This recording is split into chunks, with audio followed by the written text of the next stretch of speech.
Do do do do do. Bum bum bum bum. Bum bum bum bum bum. Hey everybody, come on in here. Yes, I am in a new location, but that won't change the deliciousness that is coffee with Scott Adams. It's good anytime, anywhere. So join me, if you will, in lifting your cup, your mug, your glass, your container, your stein, your chalice, filled with your favorite liquid. I like coffee. And join me for the simultaneous sip. Now I realize I might be in the wrong time zone for many of you, and I believe I am, but that's because I'm in the wrong time zone. So at the moment I'm in Utah, and Christina's still asleep, so I'm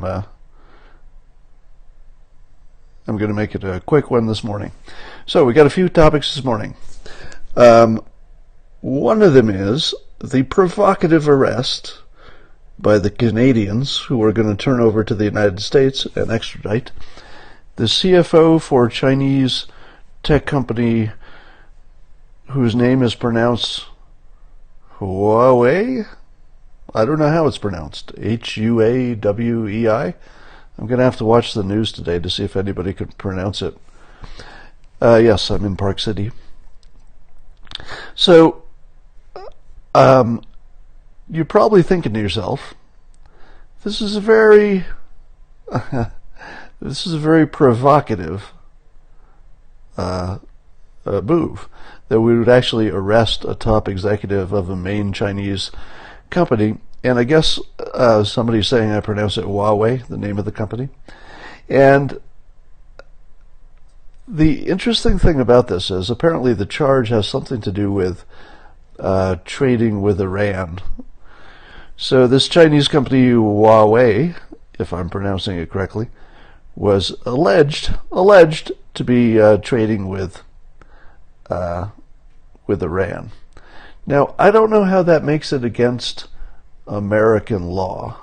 I'm a little unclear on how a Chinese citizen can be accused of breaking a law that America can prosecute if they didn't do it in America and it didn't have anything to do directly with Americans. So I'm not even entirely sure how we have the legal standing to arrest a CFO of a Chinese company. But in any case, we have. Now, what's interesting about her is apparently her father was the founder of the company, and it's a major company.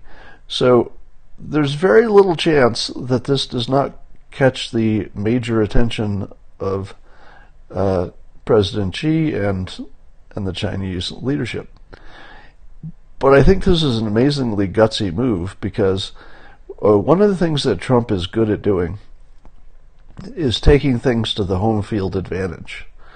You notice that when Trump is doing anything in public and he's tweeting, he has sort of a home field advantage.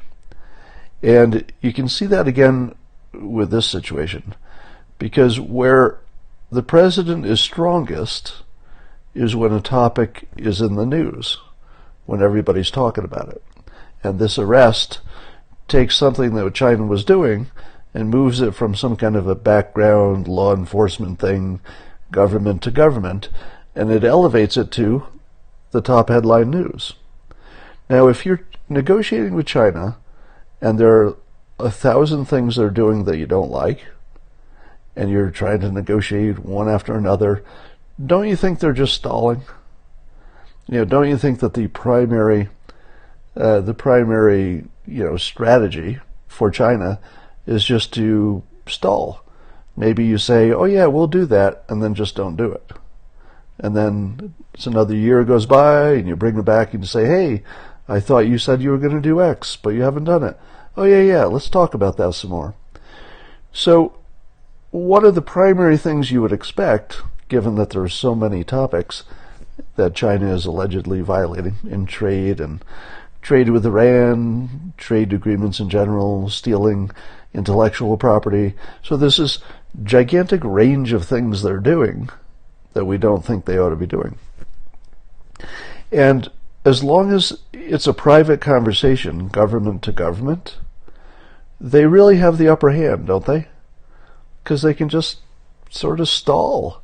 We can't do much about it. But by arresting this super high-profile executive in Canada, it shows an entirely different level of, let's say, badassness. But more importantly, it moves the topic from government to government to headline news. And that's where China doesn't want it to be. The last thing China needs is for the things that our government knows they're doing to become higher visibility. So one of the things that this move accomplishes is it takes it out of the home field advantage of China, which is government to government. Hey, let's keep this quiet.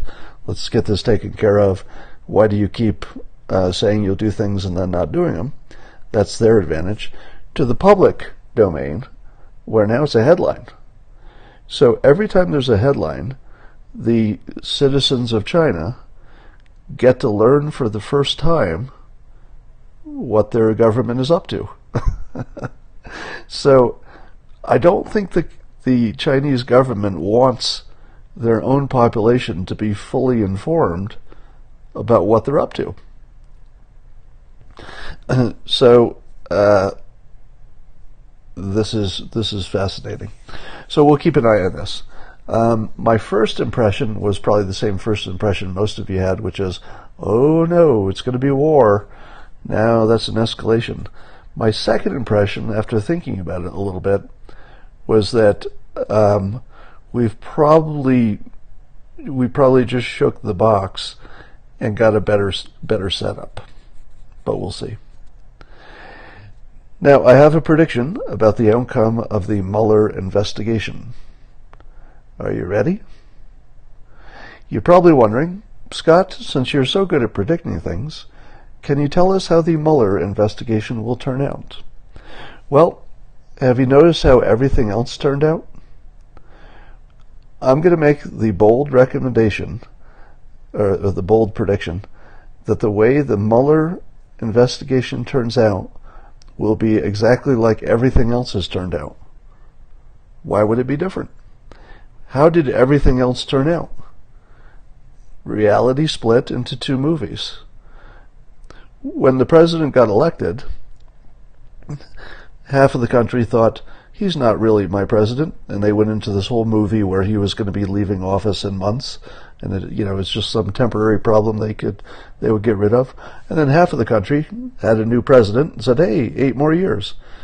So every time we have a situation where we think we're going to get a clean result, we never really do we? We don't get a clean result with China. Hey, let's do something about fentanyl. Well, they said they will, but I'll bet a lot of days are going to go by where we don't see anything happen. And then we thought we would get a Supreme Court nominee who's on the court, but it's always in question. Maybe he's going to be impeached. We thought we would get a clean midterm election, but so many elections are being challenged. And so if it's like everything else, the Mueller investigation will go this way. The people who think Trump is up to no good will believe that's what they saw. The people who think Mueller is going to say terrible things about Trump will believe that's what the report says. The people who think that Trump didn't do anything, beyond what you imagine he would do, which is keep his options open for business, a lot of people talking to a lot of people, but none of it criminal. So I think the world will split once again into two clean and different versions. So the only thing that can't happen is that the president can't be in serious legal trouble. So the only thing that can't happen is a Mueller investigation that makes it look like the president will be jailed. Instead, it will be an ambiguous report in which everybody sees exactly what they want to see. Trump supporters will say, well, it's just a bunch of blah, blah, blah, but there's no legal jeopardy. It was a waste of time. There's nothing related to the central question of Russian interference. Meanwhile, the anti-Trumpers will look at exactly the same report, and they will report and conclude that it was a damning report that shows that the president did everything he was accused of doing. But for whatever reason, blah, blah, blah, they can't put him in jail. So I think there's no chance that it can go any other way. It will give you both worlds simultaneously, and they will just stay there. We will perpetually have two completely different views of the world, and people will be locked into them, and they won't have to solve. One of them will not have to disappear in favor of the other. So that's my prediction. Now, I've got a question about the way the anti-Trumpers are talking about Russia. So the most common statement about Russia is that we now know beyond a shadow of a doubt that they were trying to influence the election and that they were trying to influence it in favor of Trump winning. But here are some questions that are outstanding for me. Number one, let's look at the evidence. So one part of the evidence was that they ran ads on social media that were pro-Trump. This we believe to be true. I don't think anybody's doubting that. But here's the problem. They also ran ads, the same group of people who ran ads for Trump, ran ads in favor of Hillary. Were they cleverly trying to hide their pro-Trump focus by running ads that were also pro-Hillary? How do we explain that? It was the same group of people. Did some of them get the wrong memo? Oh my God, you're a bad employee. We told you to make pro-Trump ads. Why did you accidentally make pro-Hillary ads? Okay, that doesn't make sense, does it? And these are the facts that are not in question. We know for sure that they made ads pro-Hillary. I don't think that's in question, right? We've actually seen them. So the first part of evidence that the trolls were pro-Trump seems to be violated by the evidence that we have. So a better interpretation would be that they were trying to sow chaos and get the country battling each other.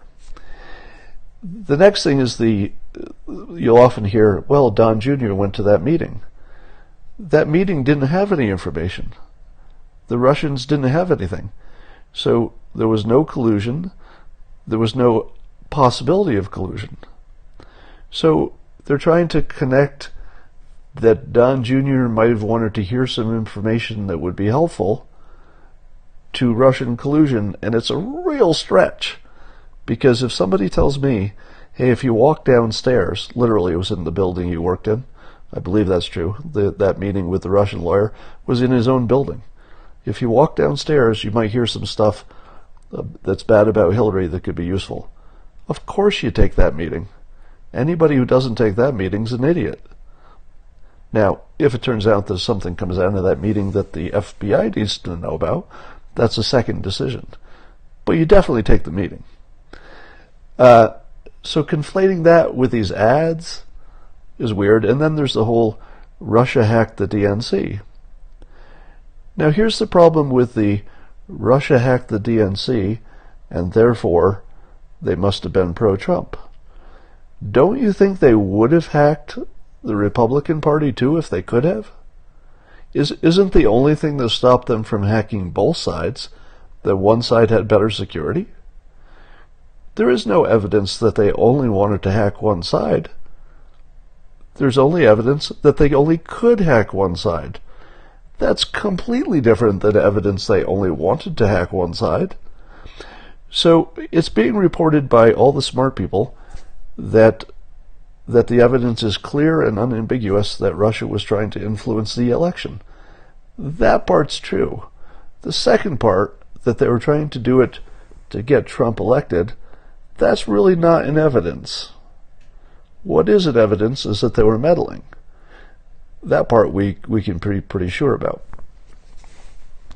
So every time I see it reported as fact that they were trying to get Trump elected, I look at all the individual pieces of evidence and say, I don't see it. You know, the facts that are in evidence don't indicate that at all. They do indicate that Russians may want to mess with us and create dissent. Now, what about how do you score this? Let's say you're Vladimir Putin and you know that President Hillary Clinton is the worst thing that could happen to the world. Let's say you think that President Hillary Clinton would be bad for Russia, but also bad for the United States, just bad for everybody, because she was going to cause trouble and destabilize things. Is it the same as saying that you're pro-Trump to say that you're anti-Hillary Clinton? Would Russia have put the same amount of effort into absolutely anybody who wasn't Hillary Clinton? And my guess is, since there's some suggestion that they hated her more than other people, that Trump just happened to be the candidate. Had it been any other candidate, wouldn't they have tried just as hard or wanted just as much that the President of the United States be anybody but Hillary? Which is really different from trying to get Trump elected. Those are not the same. Anybody but Hillary is different than, well, let's get Trump in there, he's our guy. Very different. And sure enough, we're seeing that Trump is putting more pressure on Russia than anybody ever has before. So that's consistent. All right. I'm going to keep it short today. And there's not much going on. There's a whole bunch of Khashoggi stuff in the news. All of the Khashoggi stuff just feels like another way to attack Trump. It doesn't feel as important as it ought to be. So we'll see how that plays out. Anyway, I'll give you more information about Utah at another time. I got to go do some stuff, and I will talk to you later.